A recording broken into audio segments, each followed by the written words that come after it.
Como fazer? Eu acho que são vários passos. O primeiro, eu estava dando uma série de exemplos. É como esse adote um vereador, como, por exemplo, o telespectador que tiver acesso à internet, entre em qualquer sistema de busca na internet, coloque lá, Observatório Social do Brasil. Ele vai entrar num site que tem várias entidades criadas com esse nome no Brasil, onde se ensina, através de uma organização da sociedade civil, desde que não seja filiado, essa é uma orientação nacional deles, filiado a partido, eles ensinam como fiscalizar um contrato, uma licitação. Você tem uma série de iniciativas hoje no Brasil nesse sentido. Sim. Segunda, ainda nesse âmbito mais inicial, vamos dizer assim, do controle, eu acho que nós precisamos começar a criar várias escolas de formação política. Mas não é política partidária. Aliás, não haveria problema nenhum que fosse partidária. Mas, por exemplo, ensinar o que é um orçamento. A população fala assim, mas eu acertei com o prefeito que ele ia fazer tal obra, só que ele esquece que isso vai para a Câmara e depois muda tudo. E mesmo que passe, pode ser que a Secretaria não execute. E mesmo que execute, pode ser que não tenha recurso. Então, assim, é importante que a população saiba como é esse trâmite chato, mas ele precisa saber. Eu sei o que acontece com o meu dinheiro no banco. E esse dinheiro é um dinheiro que está no banco da Prefeitura, do Governo do Estado, do Governo Federal. Tem um segundo âmbito que é justamente mais complexo, que é a gente começar a discutir a reforma política no Brasil. Nós temos que acabar com essa estrutura de empresa, nós temos que aproximar os partidos da nossa vida. Não sei nem se a estrutura teria que ser essa. Talvez algo parecido que são as redes na internet, que a gente entra, como foi na Primavera Árabe que nós vimos, no Egito, nos países árabes. Revolução através da internet. Foi feita através da internet. Vocês que são bem mais jovens do que eu, sabem como que é isso. Você, pelo celular, você filma, tira foto, manda para o outro. E quando você recebe de um amigo que você confia, aí você vai. Mas se você receber de uma organização, de um partido, você não vai falar, o que ele quer comigo? Talvez a gente tivesse que pensar nessa ideia das redes, do Facebook, do Twitter, algo parecido para repensar a ideia da participação da população na política. Bacana. Ou seja, são vários níveis. Rudá, a gente está encerrando, quase encerrando, infelizmente, quase encerrando esse assunto contigo. Por mim, eu ficaria o dia inteiro aqui. Tem até umas perguntas aqui do Gustavo Lameira, que me parece que te entrevistou por um livro que ele fez sobre a classe C, te elogia muito, mas ele pergunta, o que a população pode fazer para barrar os aumentos dos salários dos políticos? E para que tantos vereadores? Dá para ter menos? Bom, nós tivemos uma mudança recente, né? Claro, primeiro vamos lembrar o seguinte, que toda legislação de composição, tanto de salário como de composição das câmaras, se dá através de leis que são votadas no parlamento. E a lei federal é superior à estadual, que é superior à municipal. Então, se nós queremos atuar, nós temos que, nessa linha, nós temos que entrar com uma proposta legislativo, de projeto legislativo, principalmente no Congresso Nacional. Como é que se faz isso? Ou você faz através de um deputado, um senador, ao qual você tem proximidade, ou na Câmara Federal, existe, e aqui na Assembleia Legislativa também existe isso, uma comissão de legislação participativa, CLP, normalmente chama.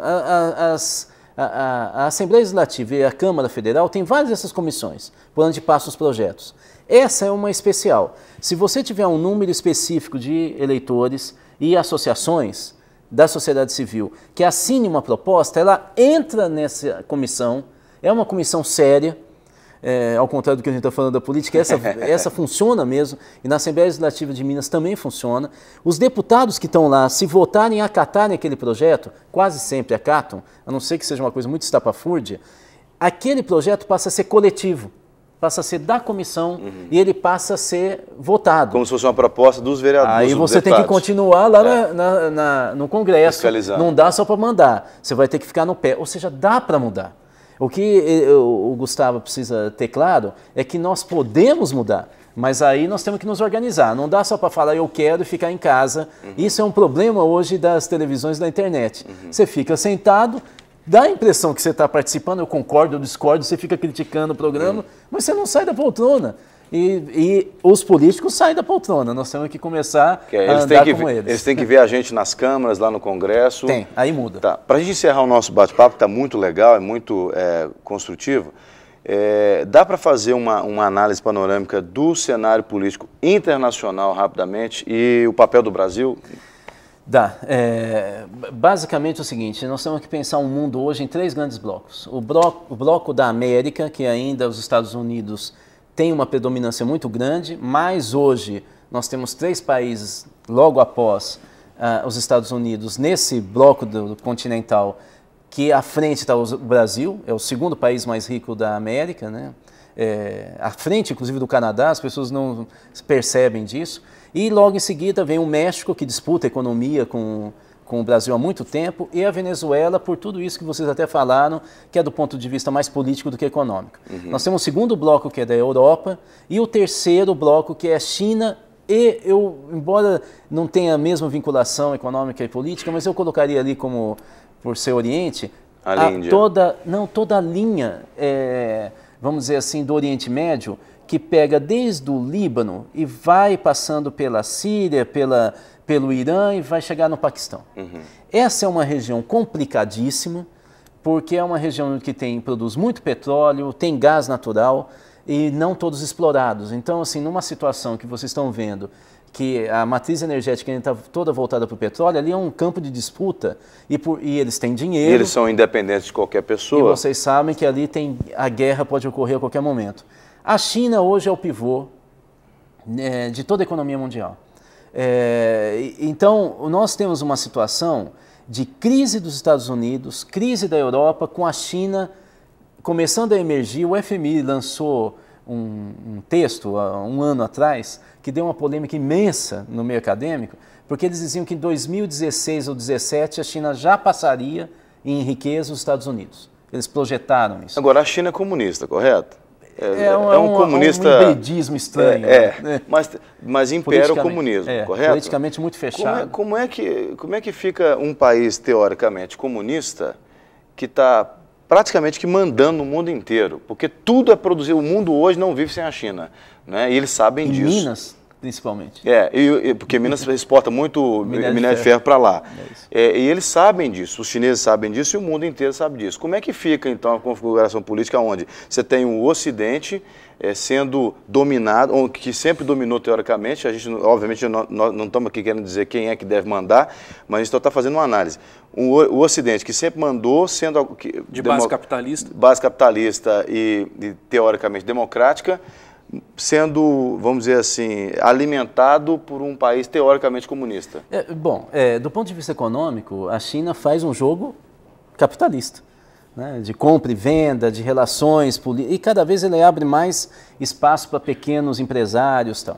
Do ponto de vista político, é muito fechado. Né, aí tem toda a característica de países fechados do bloco soviético, muito fechado, embora eles nunca tenham sido... E ditatoriais, inclusive. Né? Exatamente. Então, você vê como é que se elege o parlamento, como é que se define quem comanda, é sempre muito fechado.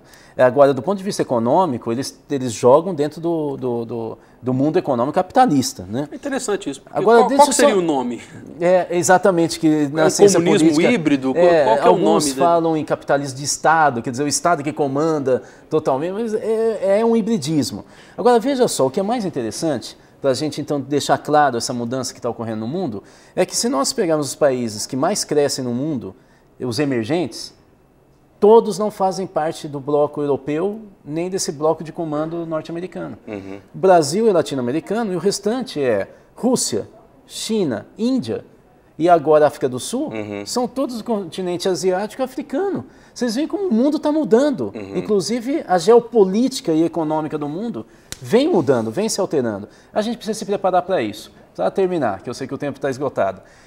China, a gente precisa começar a ficar mais atento na China. Quando você conversa com um chinês que tem poder, ele fala assim, não sei por que vocês estão tão preocupados. Na história mundial, só 2 séculos não foram comandados por nós. Nós sempre mandamos no mundo. Agora vocês vão saber o que nós somos. Olhem o que a China fez com a Embraer. A Embraer, que faz avião brasileiro, foi para lá. Eles obrigaram a fazer um acordo com 2 empresas chinesas que não sabiam fazer avião com o Brasil. O acordo era de 2 anos. A Embraer acabou transferindo essa tecnologia para eles. Quando eles foram renovar para começar a vender avião na China e na Ásia, que o governo chinês mandou falou? Embora. Agora não, meu caro, nós já temos 2 empresas chinesas que fazem o que você faz. Essa é a lógica da economia de capitalismo de Estado da China. Temos que ter muito cuidado, eles jogam pesado. E, aliás, inclusive, eu estava conversando com um descendente de chinês que cresceu em Singapura. Ele congrega com a gente aqui no culto em inglês que a gente tem na Lagoinha. Ele estava dizendo, nós temos que ter muito cuidado com os chineses, porque os chineses, eles copiam tudo no mundo e conseguem te ter na mão deles.